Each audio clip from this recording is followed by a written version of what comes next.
नमस्कार बच्चों। आइए व्याकरण की श्रृंखला में नया टॉपिक शुरू करते हैं। नया शीर्षक धातु रूपाणी। जिन शब्दों से किसी काम को करने या होने का बोध होता है उसे क्रिया कहते हैं। यह आप सबको मालूम है। क्रिया बताता है कि कार्य हो रहा है, जैसे आना, जाना, खाना, पीना आदि। इन्हीं क्रिया को मूल रूप को संस्कृत में धातु कहते हैं।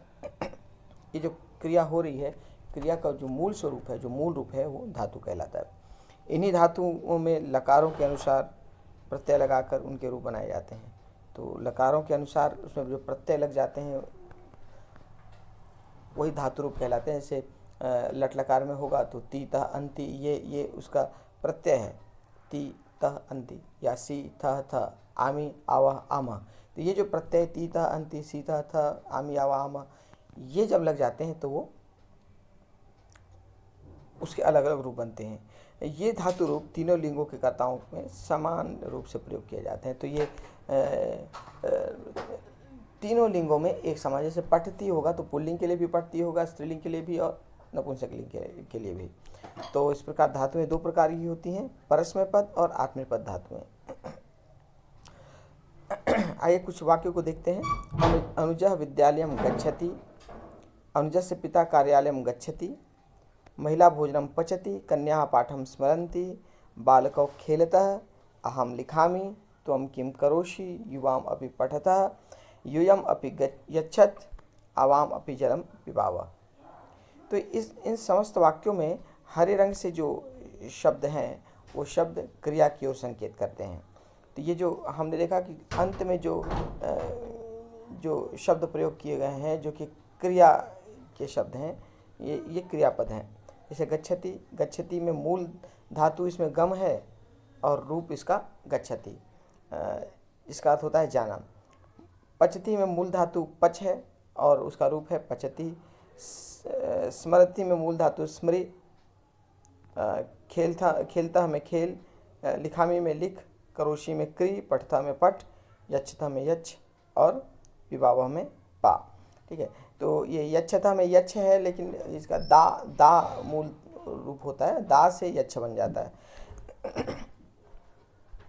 अब धातुओं के जब पुरुष के अनुसार रूप होते हैं तब वे क्रियापद होते हैं। अब ये जो धातु हैं इनके पुरुष के अनुसार जब रूप चलने लगते हैं तो वो क्रियापद हो जाते हैं। जैसे परस्मय पद, परस्मय पद में ये 5 लकार है, लट, लृट, लोट, लंग और विधिलिंग लकार। तो इसमें परस्पद में रूप चलेगा पठती, पठता, पठंती। नृट लकार में पठिष्यति, पठिष्यत, पठिष्यन्ति। लोट लकार में पठतु, पठताम, पठन्तु। लंग लकार में अपठत, अपठताम, अपठन। और विधिलिंग लकार में पठेत, पठेताम, पठेयो। उसी प्रकार आत्मनेपद में भी रूप चलता है। तो आत्मनेपद के रूप परस्मय पद से कुछ अलग हैं। आत्मनेपद का रूप अलग से आपने अब तक केवल परस्मय पद के ही रूप देखे हैं, यहाँ हम आत्मनेपद के रूप भी पढ़ेंगे। तो आत्मनेपद में भी इसी प्रकार 5 लकार हैं और इनके रूप जैसे लट लकार में इसका रूप चलेगा सेवते, सेविताम, सेवते, सेविताम, सेवन्ते। लृट लकार में सेविष्यते, सेविष्येते, सेविष्यन्ते। लोट लकार में याचताम, याचेताम, याचनताम। लंग या फिर सेवताम, सेविताम, सेवंताम। लंग लकार में इसका रूप लंग लकार विधिलिंग में इसका रूप असेवत, असेविताम, असेवंत। इस प्रकार ये आत्मनेपद का रूप है जो कि परस्मय पद के रूपों से भिन्न है। तो ये तो हुआ दो पद। धातु में 2 पद होते हैं, परस्मय पद और आत्मनेपद। तो जिस पद के धातु है का जो धातु है उसी पद में उसका रूप भी चलेगा। अब आते हैं लकार पे।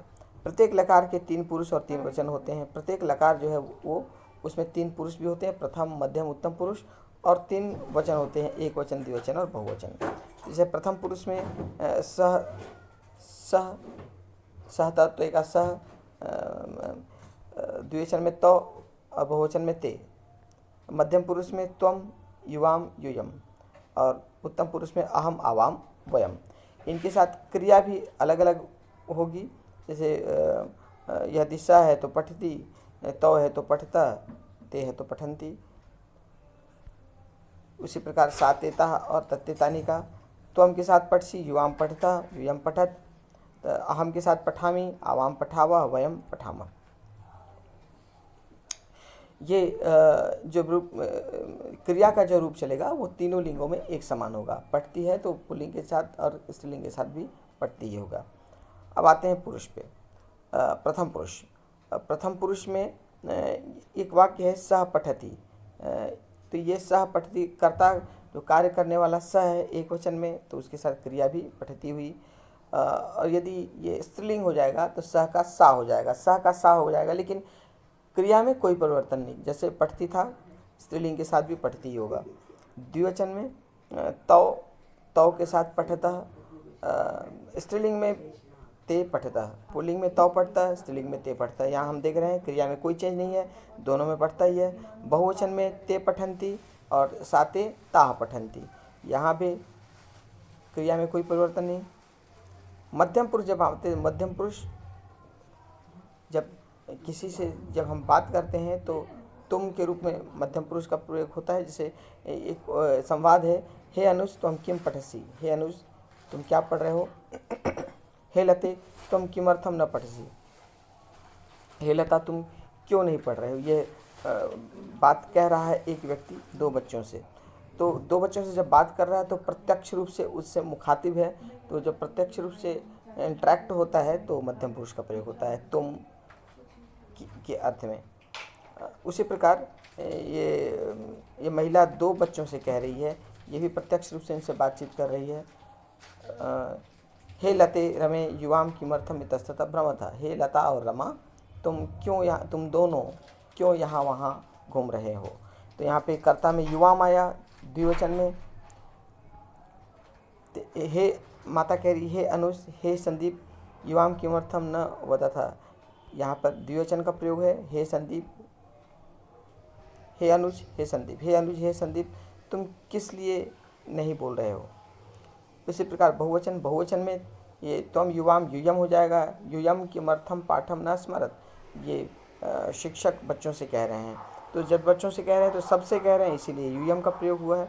यूयम किमर्थम पाठम न स्मरत, आप सब, तुम सब क्यों पाठ याद नहीं कर रहे हैं। यहाँ पे लड़कियों से बात कर रहे हैं शिक्षक। यूयम किमर्थम तुष्टिम सत, तुम सब किस लिए चुप हो। तो यहाँ लड़कों के लिए भी यूयम का प्रयोग हुआ है और लड़कियों के लिए भी यूयम का प्रयोग हुआ है। तो जब प्रत्यक्ष रूप से बातचीत होती है तो मध्यम पुरुष का रूप चलता है। अब आते हैं उत्तम पुरुष। उत्तम पुरुष में जब कर्ता अपने विषय में बात करता है तो उत्तम पुरुष होता है। यहाँ पे एक लड़की है, कह रही है अहम वृक्षम आरोपिष्यामि, मैं वृक्ष लगाऊंगी। यहाँ एक लड़का कह रहा है अहम वृक्षम आरोपिष्यामि, मैं वृक्ष लगाऊंगा। तो आरोपिष्यामि आरोपिष्यामि दोनों में एक समान है, अहम भी दोनों में एक समान है, क्योंकि मध्यम पुरुष और उत्तम पुरुष में कर्ता भी तीनों लिंगों में एक होता है और क्रिया भी तीनों लिंगों में एक होता है। ये एक लड़का लड़की दोनों मिलकर कर रहे हैं आवाम वातावरण शुद्धम करिष्यावा, हम दोनों वातावरण को शुद्ध करेंगे। यहाँ सारे बच्चे मिलकर कह रहे हैं वयम नमामः, हम सब नमस्कार करते हैं। तो ये हम देख रहे हैं कि द्विवचन में करिष्यावः का प्रयोग हुआ और उसी प्रकार सबके लिए नमामः का वयम जब आया तो नमामः का प्रयोग है। अहम आवाम वयम, तो आवाम के साथ करिष्यावः और वयम है इसलिए नमामः हुआ, हम नमस्कार करते हैं। इस प्रकार वाक्यों में क्रिया का प्रयोग होता है। अब आइए अब हम देखते हैं शब्दों धातुओं के रूप किस प्रकार चलेंगे। तो हम स्टार्ट करेंगे लट लकार के साथ। लट लकार के सारे रूप हम देखते चलेंगे एक के बाद एक। सबसे पहले लट लकार का जो विकिरण लगता है, जो प्रत्यय लगता है, वो चलता है ती तह अंति, सी थह थ आमी आवह आमा। अब देखिए यहाँ पे लट लकार का रूप है नम में नमति नमतः नमंती, नमसी नमथा नमत, नमामि नमावह नमामा। अब यहाँ पे पच में रूप हो जाता है पचती पचतः पचंती, पचसी पचतः पचत, पचामी पचावा पचामा। अब आते हैं हस में। हस में लट लकार का रूप हसती हसता हसंती, हससी हसता हसत, हसामी हसावा हसामा। अब अगला खाद का रूप। खाद में लट लकार खादती खादता खादंती, खादसी खादतः खादत, खादामी खदाव खादामा। आगे पट का रूप पठती पठता पठंती, पठसी पठता पठत, पठामी पठावा पठामा। वस का रूप वसती वसता वसंती, वससी वसता वसत, वसामी वसावह वसामा।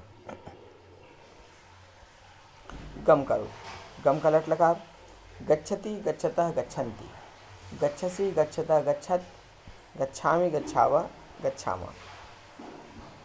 इसके आगे क्रीड़ का रूप।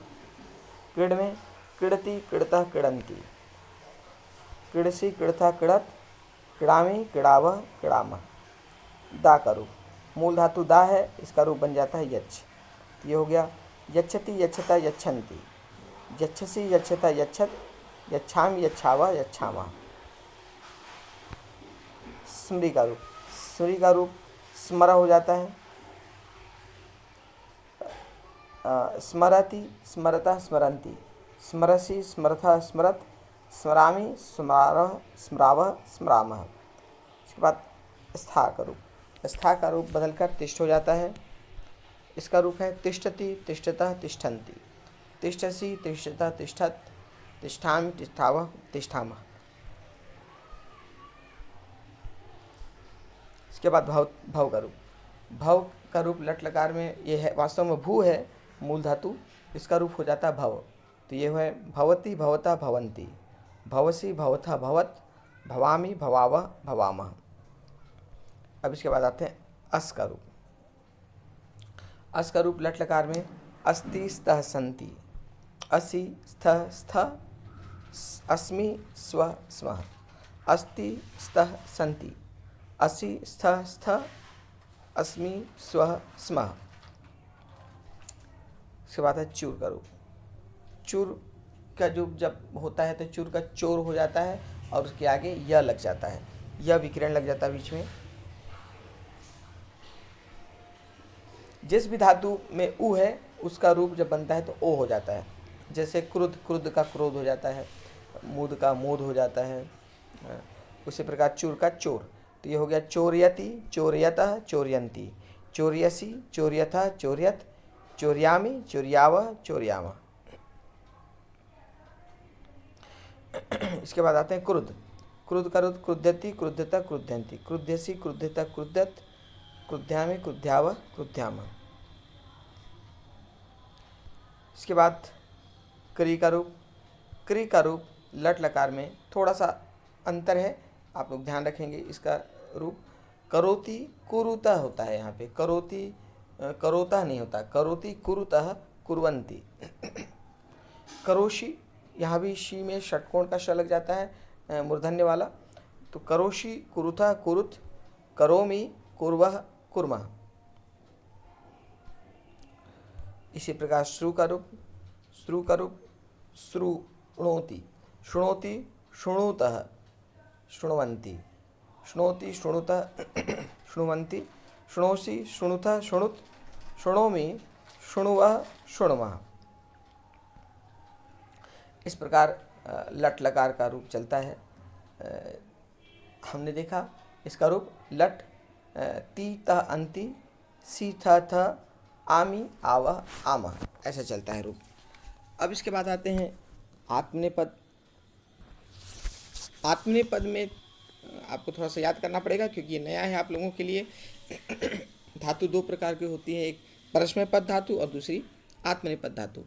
उसका भी अर्थ वही है। आत्मनेपद धातु में केवल थोड़ा सा स्वरूप बदल जाता है, उसका रूप अलग हो जाता है, बाकी अर्थ वही होता है। जैसे बालका हंसती, बालका हंसती, तो हमने देखा बालका हंसती या बालकों हंसतः, बालका हंसन्ति।